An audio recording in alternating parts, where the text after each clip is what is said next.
आज के दिन का पूरे देश को बेसब्री से इंतजार रहा है। कितने महीनों से देश के हर घर में बच्चे, बूढ़े, जवान सभी की जुबान पर यही सवाल था कि कोरोना की वैक्सीन कब आएगी। तो अब कोरोना की वैक्सीन आ गई है, बहुत कम समय में आ गई। मैं सभी देशवासियों को इसके लिए बहुत बहुत बधाई देता हूं। आज वो वैज्ञानिक,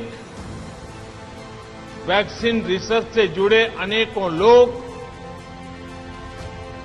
विशेष रूप से प्रशंसा के हकदार हैं, जो बीते कई महीनों से कोरोना के खिलाफ वैक्सीन बनाने में जुटे थे, दिन रात जुटे थे।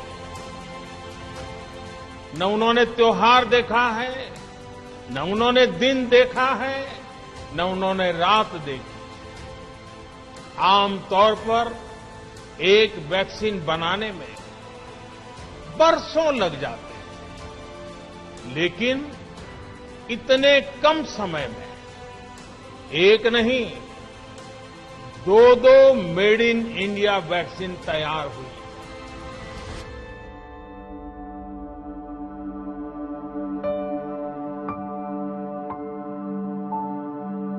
इतना ही नहीं, कई और वैक्सीन पर भी काम तेज गति से चल रहा है।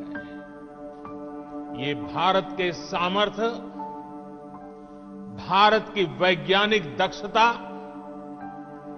भारत के टैलेंट का जीता जागता सबूत है। ऐसी ही उपलब्धियों के लिए राष्ट्रकवि रामधारी सिंह दिनकर जी ने कहा था, मानव जब जोर लगाता है, पत्थर पानी बन जाता है। भाइयों और बहनों, भारत का टीकाकरण अभियान बहुत ही मानवीय और महत्वपूर्ण सिद्धांतों पर आधारित है। जिसे कोरोना संक्रमण का रिस्क सबसे ज्यादा है, उसे पहले टीका लगेगा। जो हमारे डॉक्टर्स हैं, नर्सेस हैं, अस्पताल में सफाई कर्मी हैं, मेडिकल, पैरामेडिकल स्टाफ हैं, वो कोरोना की वैक्सीन के सबसे पहले हकदार हैं। चाहे वो सरकारी अस्पताल में हो या फिर प्राइवेट में, सभी को ये वैक्सीन प्राथमिकता पर लगेगी। इसके बाद उन लोगों को टीका लगाया जाएगा जिन पर जरूरी सेवाओं और देश की रक्षा या कानून व्यवस्था की जिम्मेदारी है। जैसे हमारे सुरक्षा बल हो गए, पुलिसकर्मी हो गए, फायर ब्रिगेड के लोग हो गए, सफाई कर्मचारी हो गए, इन सभी को ये वैक्सीन प्राथमिकता पर लगेगी। इस टीकाकरण अभियान की पुख्ता तैयारियों के लिए राज्य सरकारों के सहयोग से देश के कोने कोने में ट्रायल्स किए गए हैं, ड्राई रन्स हुए हैं। विशेष तौर पर बनाए गए कोविन डिजिटल प्लेटफॉर्म में टीकाकरण के लिए रजिस्ट्रेशन से लेकर ट्रैकिंग तक की व्यवस्था है। आपको पहला टीका लगने के बाद दूसरी डोज कब लगेगी, इसकी जानकारी भी आपके फोन पर दी जाएगी। और मैं सभी देशवासियों को ये बात फिर याद दिलाना चाहता हूं कि कोरोना वैक्सीन की 2 डोज लगनी बहुत जरूरी है। 1 डोज ले लिया और फिर भूल गए, ऐसा गलती मत करना। और जैसा एक्सपर्ट्स कह रहे हैं, पहली और दूसरी डोज के बीच लगभग 1 महीने का अंतराल भी रखा जाएगा। आपको ये भी याद रखना है कि दूसरी डोज लगाने के 2 हफ्ते बाद ही आपके शरीर में कोरोना के विरुद्ध जरूरी शक्ति विकसित हो पाएगी। इसलिए टीका लगते ही आप असावधानी बरतने लगें, मास्क निकालकर रख दें, 2 गज की दूरी भूल जाएं, ये सब मत करिएगा। मैं प्रार्थना करता हूं, मत करिएगा। और मैं आपको एक और चीज बहुत आग्रह से कहना चाहता हूं। जिस तरह धैर्य के साथ आपने कोरोना का मुकाबला किया, वैसे ही धैर्य अब वैक्सीनेशन के समय भी दिखाना है। साथियों, इतिहास में इस प्रकार का और इतने बड़े स्तर का टीकाकरण अभियान पहले कभी नहीं चलाया गया है। देशवासियों को किसी भी तरह के प्रोपेगेंडा, अफवाहें, दुष्प्रचार से बचकर रहना है। साथियों, भारत के वैक्सीन वैज्ञानिक, हमारा मेडिकल सिस्टम भारत की प्रक्रिया की पूरे विश्व में बहुत विश्वसनीयता है और पहले से है। हमने ये विश्वास अपने ट्रैक रिकॉर्ड से हासिल किया है। मेरे प्यारे देशवासियों, हर हिंदुस्तानी इस बात का गर्व करेगा कि दुनिया भर के करीब 60% बच्चों को जो जीवन रक्षक टीके लगते हैं, वो भारत में ही बनते हैं। भारत की सख्त वैज्ञानिक प्रक्रियाओं से ही होकर के गुजरते हैं। भारत की वैक्सीन्स ऐसी तकनीक पर बनाई गई हैं जो भारत में बरसों से ट्राइड और टेस्टेड है। ये वैक्सीन स्टोरेज से लेकर ट्रांसपोर्टेशन तक भारतीय स्थितियों और परिस्थितियों के अनुकूल है। यही वैक्सीन अब भारत को कोरोना के खिलाफ लड़ाई में निर्णायक जीत दिलाएगी। साथियों, कोरोना से हमारी लड़ाई आत्मविश्वास और आत्मनिर्भरता की रही है। इस मुश्किल लड़ाई से लड़ने के लिए हम अपने आत्मविश्वास को कमजोर नहीं पड़ने देंगे। ये प्रण हर भारतीय में दिखाई दिया है। संकट कितना ही बड़ा क्यों न हो, देशवासियों ने कभी आत्मविश्वास खोया नहीं। जब भारत में कोरोना पहुंचा, तब देश में कोरोना टेस्टिंग की एक ही लैब थी। हमने अपने सामर्थ्य पर विश्वास रखा और आज 2300 से ज्यादा लैब्स का नेटवर्क हमारे पास है। कोरोना के विरुद्ध लड़ाई को संपूर्ण देश ने इसी भावना के साथ लड़ा है। आज जब हम बीते साल को देखते हैं, तो एक व्यक्ति के रूप में, एक परिवार के रूप में, एक राष्ट्र के रूप में हमने बहुत कुछ सीखा है, बहुत कुछ देखा है, जाना है, समझा है। आज भारत जब अपना टीकाकरण अभियान शुरू कर रहा है तो मैं उन दिनों को भी याद कर रहा हूं।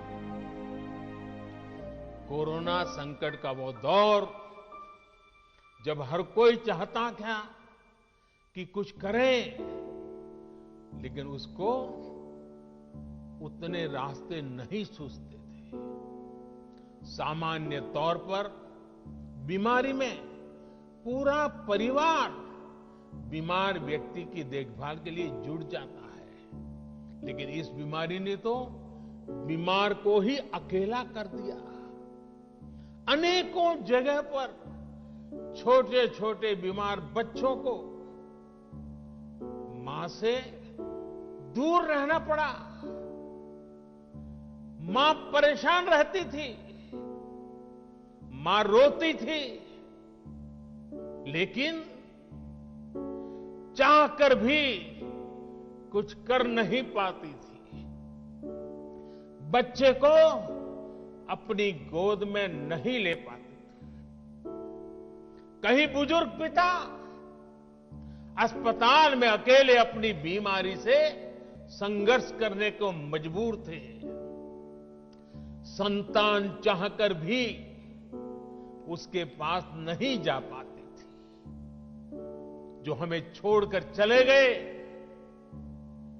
उनको परंपरा के मुताबिक वो विदाई भी नहीं मिल सकी जिसके वो हकदार थे।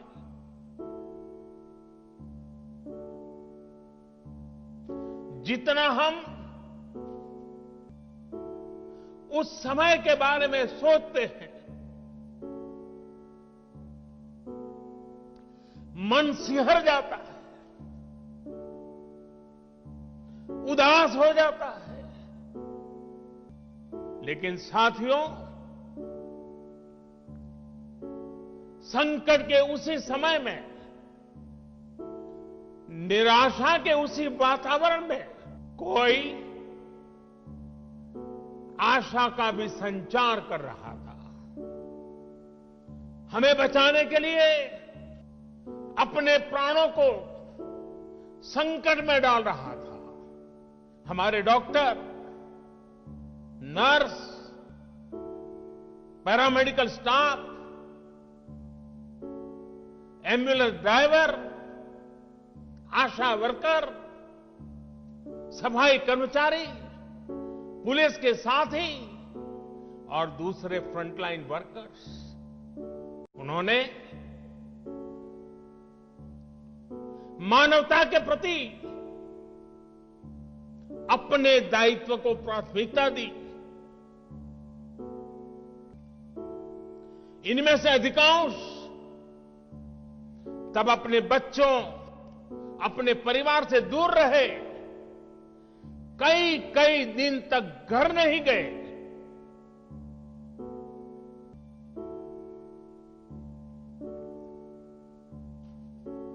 सैकड़ों साथी ऐसे भी हैं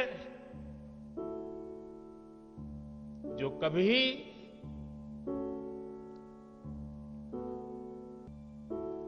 घर वापस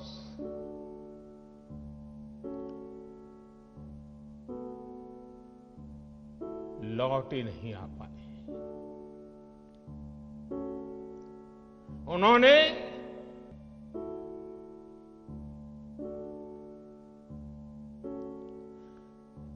एक एक जीवन को बचाने के लिए अपना जीवन आहूत कर दिया। इसलिए आज कोरोना का पहला टीका स्वास्थ्य सेवा से जुड़े लोगों को लगाकर एक तरह से समाज अपना ऋण चुका रहा है।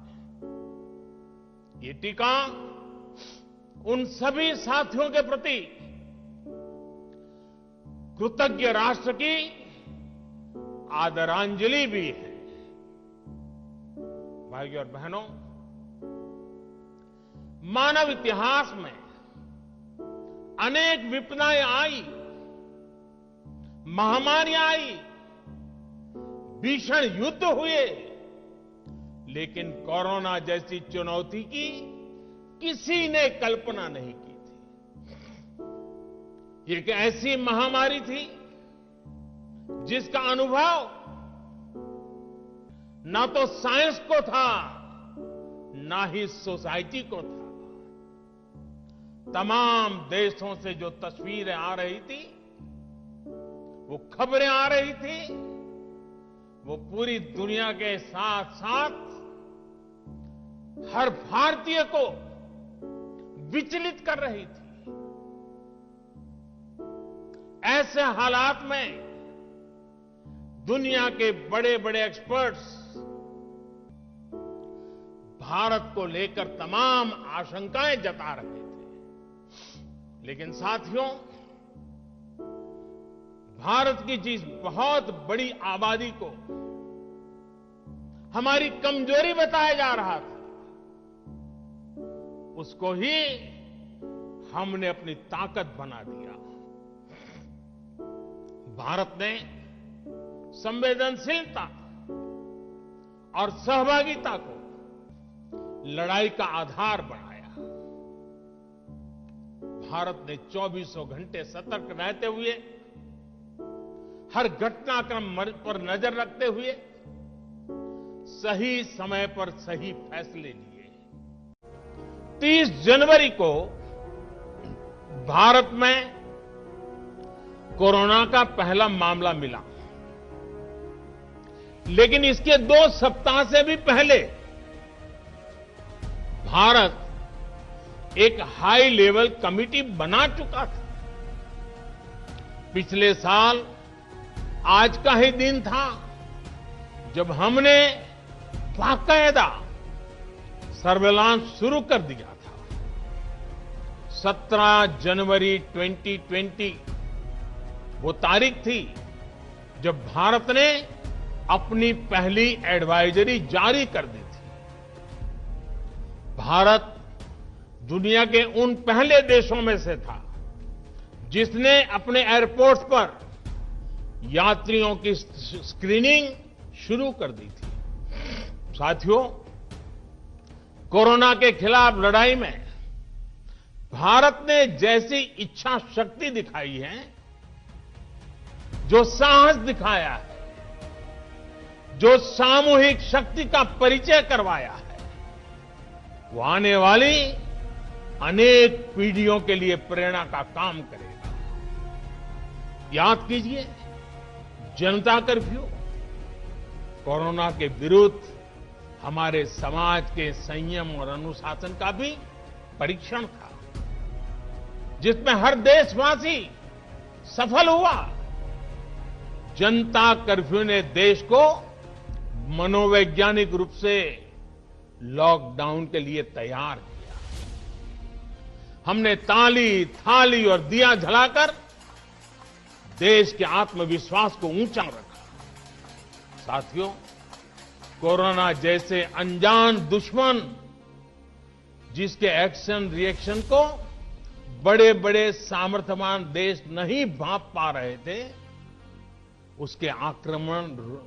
उसके संक्रमण को रोकने का सबसे प्रभावी तरीका ही यही था कि जो जहां है वो वहीं रहे। इसलिए देश में लॉकडाउन का फैसला भी किया गया। यह निर्णय आसान नहीं था। इतनी बड़ी आबादी को घर के अंदर रखना असंभव है, इसका हमें एहसास था। और यहां तो देश में सब कुछ बंद होने जा रहा था, लॉकडाउन होने जा रहा था। इसका लोगों की रोजी रोटी पर क्या प्रभाव पड़ेगा, अर्थव्यवस्था पर क्या प्रभाव पड़ेगा, इसका आकलन भी हमारे सामने था। लेकिन देश ने जान है तो जहान है के मंत्र पर चलते हुए प्रत्येक भारतीय का जीवन बचाने को सर्वोच्च प्राथमिकता दी। और हम सभी ने ये देखा है कि कैसे तुरंत ही पूरा देश, पूरा समाज इस भावना के साथ खड़ा हो गया। अनेकों बार छोटी छोटी लेकिन महत्वपूर्ण चीजों की जानकारी देने के लिए मैंने भी अनेक बार देशवासियों के साथ सीधा संवाद किया। एक तरफ जहां गरीबों को मुफ्त भोजन की व्यवस्था की गई, तो वहीं दूध, सब्जी, राशन, गैस, दवा ऐसी जरूरी चीजों की सुचारू आपूर्ति सुनिश्चित की गई। देश में व्यवस्थाएं ठीक से चलें, इसके लिए गृह मंत्रालय ने 24/7 कंट्रोल रूम शुरू किया, जिस पर हजारों कॉल्स का जवाब दिया गया, लोगों को समाधान दिया गया। साथियों, कोरोना के विरुद्ध इस लड़ाई में हमने कदम कदम पर दुनिया के सामने उदाहरण प्रस्तुत किया है। ऐसे समय में जब कुछ देशों ने अपने नागरिकों को चीन में बढ़ते कोरोना के बीच छोड़ दिया था, तब भारत चीन में फंसे हर भारतीय को वापस लेकर आया। और सिर्फ भारत के ही नहीं, हम कई दूसरे देशों के नागरिकों को भी वहां से वापस निकाल करके लाए। कोरोना काल में वंदे भारत मिशन के तहत 35 लाख से ज्यादा भारतीयों को विदेशों से भारत लाया गया। मुझे याद है, एक देश में जब भारतीयों को टेस्ट करने के लिए मशीनें कम पड़ रही थी, तो भारत ने पूरी टेस्टिंग लैब यहां से वहां भेज करके उसको वहां सजाया, लगाया, ताकि वहां से भारत आ रहे लोगों को टेस्टिंग की दिक्कत ना हो। साथियों, भारत ने इस महामारी से जिस प्रकार से मुकाबला किया, उसका लोहा आज पूरी दुनिया मान रही है। हमारा टीकाकरण अभियान जैसे जैसे आगे बढ़ेगा, दुनिया के अनेक देशों को हमारे अनुभव का लाभ मिलेगा। भारत की वैक्सीन, हमारी उत्पादन क्षमता पूरी मानवता के हित में काम आए, ये हमारी प्रतिबद्धता है। भाइयों और बहनों, ये टीकाकरण अभियान अभी लंबा चलेगा। हमें जन जन के जीवन को बचाने में योगदान देने का मौका मिला है। और इसलिए इस अभियान से जुड़ी प्रक्रिया को, उस प्रक्रिया का हिस्सा बनने के लिए भी देश में वॉलेंटियर आगे आ रहे हैं। मैं उनका स्वागत करता हूं। और भी अधिक वॉलेंटियर्स को मैं अपना समय इस सेवा कार्य में जोड़ने के लिए जरूर आग्रह करूंगा। हां, जैसा मैंने पहले कहा, मास्क, 2 गज की दूरी और साफ सफाई, ये टीके के दौरान भी और बाद में भी जरूरी रहेंगे। टीका लग गया तो उसका अर्थ ये नहीं कि आप कोरोना से बचाव के दूसरे तरीके छोड़ दें। अब हमें नया प्रण लेना है। दवाई भी, कड़ाई भी। दवाई भी, कड़ाई भी। आप सभी स्वस्थ रहें, इसी कामना के साथ इस टीकाकरण अभियान के लिए पूरे देश को बहुत बहुत शुभकामनाएं देता हूं। देश के वैज्ञानिकों का, रिसर्चर्स का, लैब में जुड़े हुए सब लोगों का, जिन्होंने पूरे साल एक ऋषि की तरह अपनी लैब में जीवन खपा दिया और ये वैक्सीन देश और मानवता को दी है। मैं उनको भी विशेष रूप से अभिनंदन करता हूं, उनका आभार व्यक्त करता हूं। मेरी आप सबको बहुत बहुत शुभकामनाएं हैं। आप जल्द इसका लाभ उठाएं, आप भी स्वस्थ रहें, आपका परिवार भी स्वस्थ रहे, पूरी मानव जात इस संकट की घड़ी से बाहर निकले और स्वस्थता हम सबको प्राप्त हो, इसी एक कामना के साथ आप सबका बहुत बहुत धन्यवाद।